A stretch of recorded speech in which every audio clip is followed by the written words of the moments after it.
بہت دن سے ایک صاحب مسئلہ پوچھ رہے ہیں، تہجد کا مسئلہ ہے، مختصر بتا دیتے ہیں۔ سب سے پہلے 3-4 جز ہیں اس کے اندر، تہجد کیا ہے اور اس کی فضیلت کیا ہے۔ دیکھیں، تہجد ایک نماز ہے اور اس کی فضیلت قرآن کریم کے اندر بھی بے شمار ہے، احادیث کے اندر بھی ہیں۔ قرآن کریم کے اندر اللہ رب العزت ارشاد فرماتے ہیں، جہاں اللہ تعالیٰ اپنے بندوں کی صفات کا بیان فرما رہے ہیں، وَعِبَادُ الرَّحْمَنِ الَّذِينَ يَمْشُونَ عَلَى الْأَرْضِ هَوْنًا وَإِذَا خَاطَبَهُمُ الْجَاهِلُونَ قَالُوا سَلَامًا وَالَّذِينَ يَبِيتُونَ لِرَبِّهِمْ سُجَّدًا وَقِيَامًا۔ اللہ تعالیٰ فرما رہے ہیں رحمان کے بندے وہ ہیں کہ جو جب چلتے ہیں تو نرم انداز کے اندر، اکڑ کر کے نہیں چلتے ہیں۔ بہت سی صفات اللہ نے بیان فرمائی۔ پھر اللہ ارشاد فرماتے ہیں وَالَّذِينَ يَبِيتُونَ لِرَبِّهِمْ، وہ اللہ کے ایسے بندے ہیں جو اپنی رات کو اس طرح گزارتے ہیں کہ کبھی سجدے کے اندر ہوتے ہیں، کبھی قیام کے اندر ہوتے ہیں۔ دوسری جگہ اللہ ارشاد فرماتے ہیں تَتَجَافَى جُنُوبُهُمْ عَنِ الْمَضَاجِعِ، اللہ کے وہ خاص بندے ہیں کہ رات کے اندر ان کے پہلو خوابگاہوں سے جدا رہتے ہیں، یعنی وہ بستروں سے الگ ہو کر اللہ کے سامنے آنسو گراتے ہیں، اللہ کے سامنے نمازیں پڑھتے ہیں۔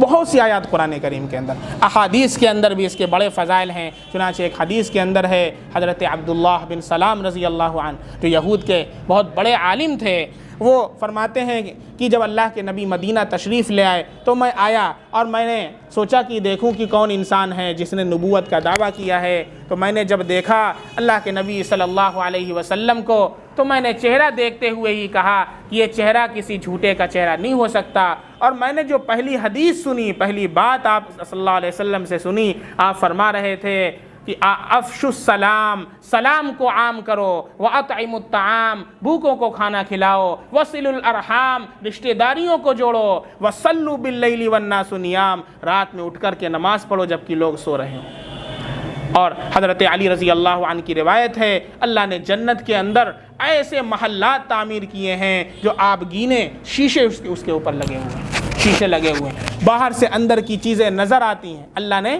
ایسے محل بنائے ہیں، اس کے اندر کون سے لوگ جائیں گے، اس کے اندر بہت سے لوگوں کا انہوں نے ذکر کیا ہے، اور پھر اس کے اندر وہ لوگ بھی ہیں جو راتوں کو اٹھ کر کے تہجد کی نماز پڑھنے والے ہیں۔ یہ تہجد کے فضائل ہیں۔ دوسرا جز ان کا ہے تہجد کب پڑھیں۔ دیکھیں، تہجد کا جو وقت ہے عشاء کے بعد شروع ہو جاتا ہے، تہجد کا وقت عشاء کے بعد شروع ہو جاتا ہے اور یہ رہتا ہے صبح صادق تک، جو سحری کا آخری وقت رہتا ہے اس وقت رہتا ہے۔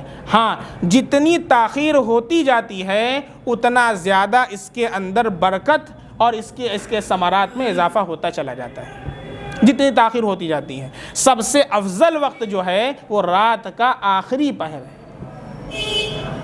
جو سحری کا وقت ہوتا ہے، رات کے آخری جو 2 گھنٹے ہوتے ہیں وہ سب سے افضل وقت ہے تہجد کا۔ لیکن اگر کسی نے عشاء کی نماز کے بعد بھی تہجد کی نیت سے نفل اس نے پڑھ لیا تو وہ تہجد ہی میں شمار ہوگا۔ تہجد کتنی رکعت اور کتنی پڑھے؟ دیکھیں، تہجد کم سے کم 2 رکعت اور زیادہ سے زیادہ 12 رکعت اللہ کے نبی صلی اللہ علیہ وسلم سے ثابت ہے۔ آپ کا معمول جو تھا وہ 8 رکعت تہجد پڑھنے کا تھا، پوری زندگی کا یہ معمول ہے۔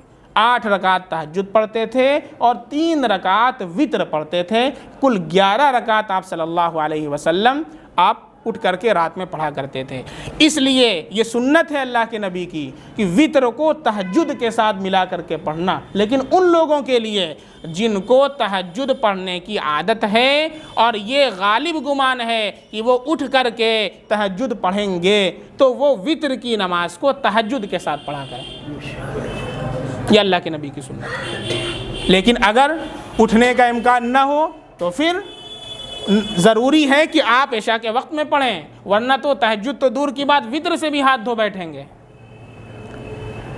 کتنی رکعت اور کتنی پڑھے؟ تہجد میں کون سی سورہ لگائیں؟ کسی سورت کی تخصیص نہیں، کسی سورت کی تخصیص نہیں۔ اور آپ جو دیکھتے ہیں شب برات کے موقع پر اور جو بقیہ پوسٹر نکلتے رہتے ہیں، ایک بار سورہ فاتحہ، 50 بار قل هو اللہ، اور یہ سب کہیں کچھ ثابت نہیں، یہ سب لوگوں کی بنائی ہوئی باتیں ہیں، کچھ حدیثیں ثابت نہیں ہیں۔ اس لیے جو بھی اللہ آپ کو توفیق دے، ہاں اتنا ہے کہ قرات جتنی طویل ہوگی اللہ کے نبی صلی اللہ علیہ وسلم لمبی لمبی قرات کیا کرتے تھے، اتنا ہی زیادہ ثواب کا باعث ہوگا۔